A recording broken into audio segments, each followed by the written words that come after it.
ជាតិអប់រំកន្លែងនេះហើយជាថ្នាលជាប់នេះបងហាត់បងហាយើងខ្ញុំអើយចេះនៅវិធីសាស្ត្រសម្រាប់បងរៀនខ្ញុំសូមអរគុណដល់សង្ឃស្រាចារ្យដែលមានគុណថ្លៃថ្លាបង្ហាត់វិជ្ជាទាំងរងកុសលដល់ខ្ញុំគ្រប់គ្នាចងចាំគ្រប់គ្រាអ្នកមានគុណអវិជ្ជាស្ថានជាតិអប់រំគុណអ្នក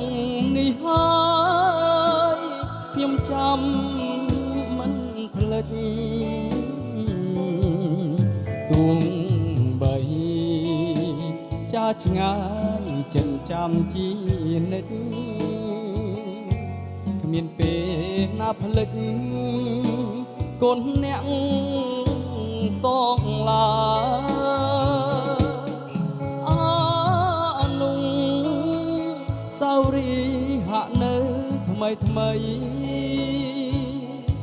បើមាននិស័យជួបអ្នកម្ដងទៀតក្រោយពេលបាយគ្នាយើងខ្ញុំនឹងឆ្លៀតជួបអ្នកម្ដងទៀតក្រោយបំរើការ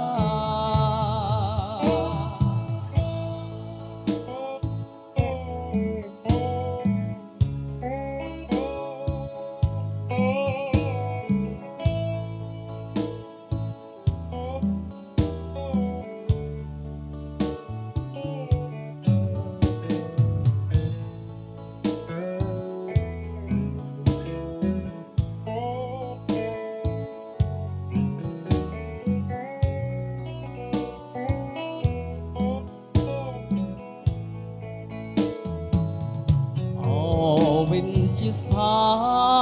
នជាតិអប់រំគុណអ្នកនេះហើយខ្ញុំចាំមិនភ្លេចទោះបីចាឆ្ងាយចិត្តចាំជានិច្ចគ្មានពេលណាភ្លេចគុណអ្នក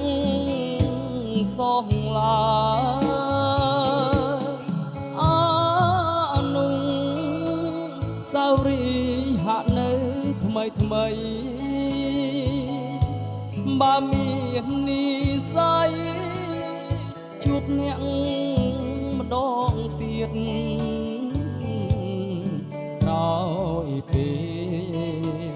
បាយគ្នាខ្ញុំនឹងឆ្លៀតជួបអ្នកម្ដងទៀត